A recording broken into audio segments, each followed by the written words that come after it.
Ramon took the job.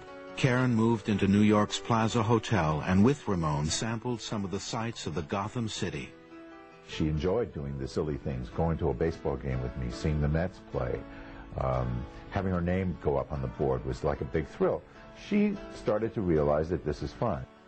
Ramon and his wife had Karen move into their Connecticut home and they settled down to work. They sifted through song submissions. She had the yellow paper, the legal paper, and she would rate them. And we'd say, would this be an A, would this be a B, or this is in the, let's re-listen. That's the way we did it.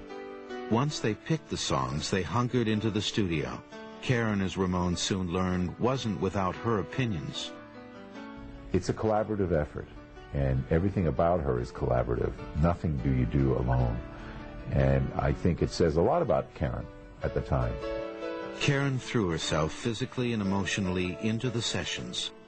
She sang the word love, and it had a little break in it, and I said, contrived, you know. She sang it again. I said, Karen, there's something about this that doesn't ring true. She sang it a third time and started crying. And I said, oh, my God, did I do that? She said, no. I said, I'll be fine. Karen's new experiences, however, did not mask her old problem. She was as weight-obsessed as ever.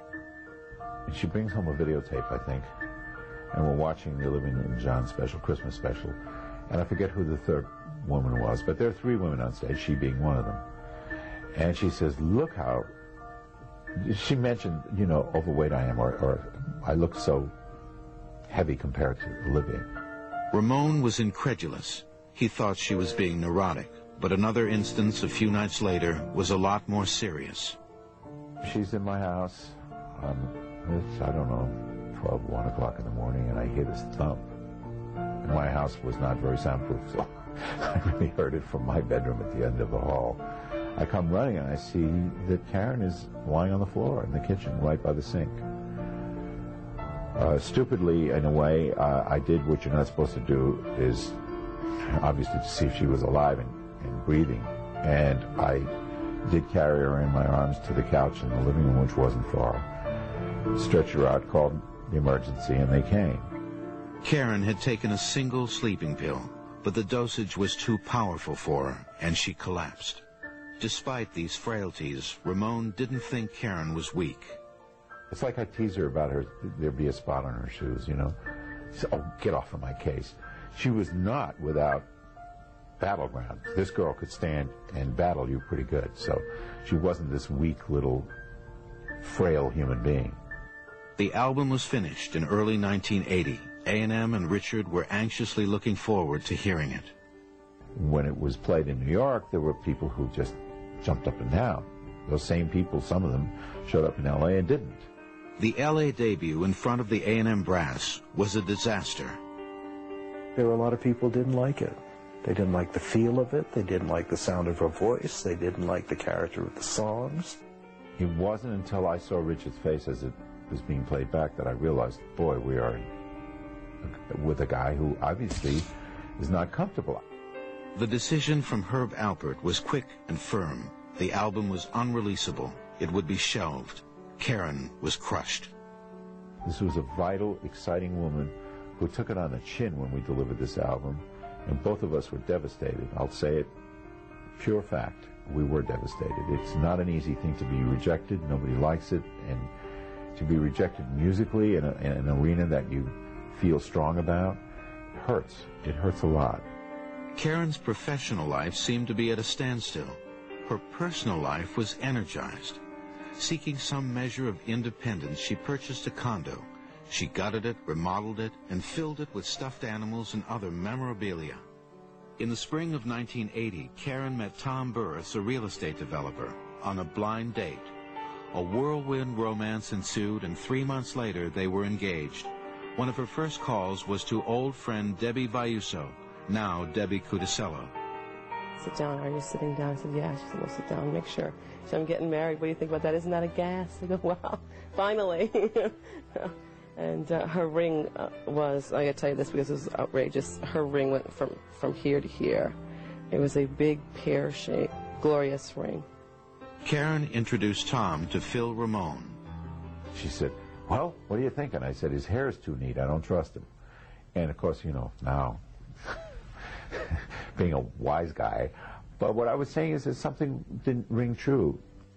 On August 31st, 1980, Karen Carpenter and Tom Burris were wed at the Beverly Hills Hotel. Dorothy Hamill remembers the occasion. She was, yes, she was excited and nervous, but she really seemed happy to me. But yes, she was just like any other bride. This was a big production. This was a show. This was not just a little wedding. And, you know, they completely redid the Beverly Hills Hotel. Richard sang the wedding prayer, and Karen serenaded her new husband with a song written especially for the occasion, Because We Are in Love. After a wonderful reception, Karen and Tom set out on their honeymoon, anxious to begin their life together. Karen was blissfully happy. She was living her fantasy. Unfortunately, real life and its problems were not far away.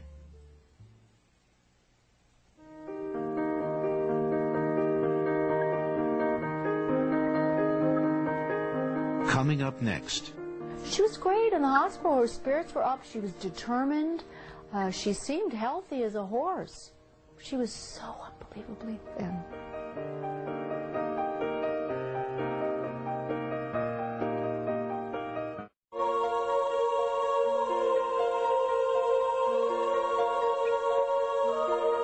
As 1981 began, Karen Carpenter was married and recording again with Richard. Outwardly, she was happy and healthy, but inside she was slowly starving herself to death.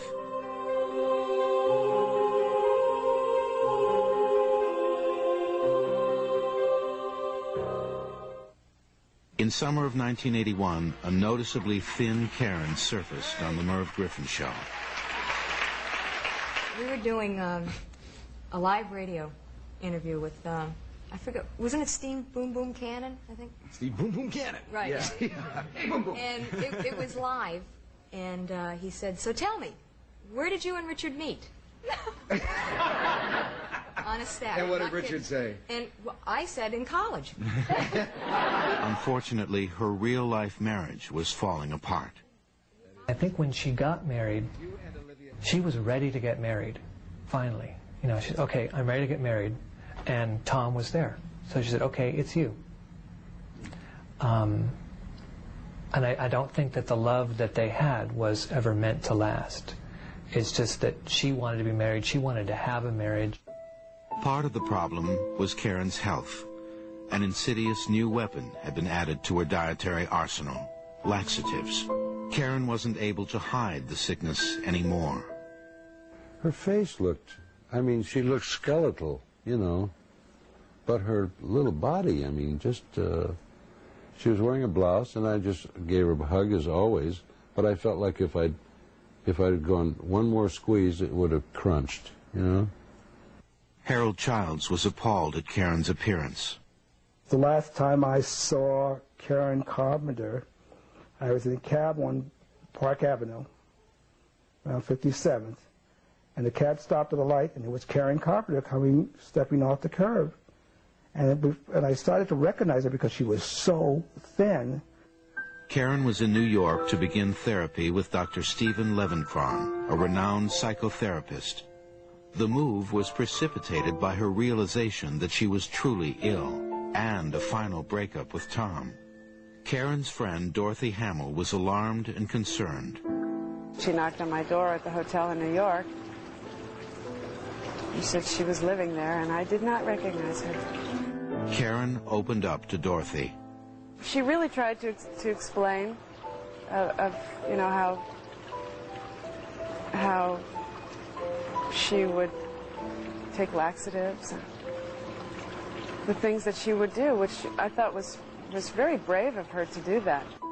While the intensive therapy continued 5 days a week, Karen got in touch with Cherry Boone O'Neill, Pat Boone's daughter, and an anorexia survivor. She called me, reaching out for some kind of advice, some kind of help, because she really wanted to get well.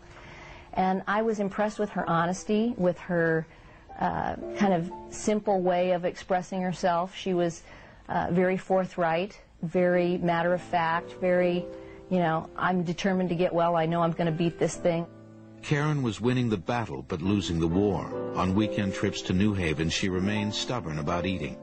She would eat things that we would serve her, but sort of like decorate the plate with it so that it would appear as though she ate everything or ate some of it. Karen's condition was worsening. She was still losing weight. In the fall of 1982, she was admitted into Manhattan's Lenox Hospital, where she was fed intravenously. Friend Christina Ferrare visited Karen often. She was great in the hospital. Her spirits were up. She was determined. She seemed healthy as a horse. She was so unbelievably thin. If you went to, I hugged her a lot, but holding her, it was so frightening because you could feel all the bones of her back, and she was very, very fragile.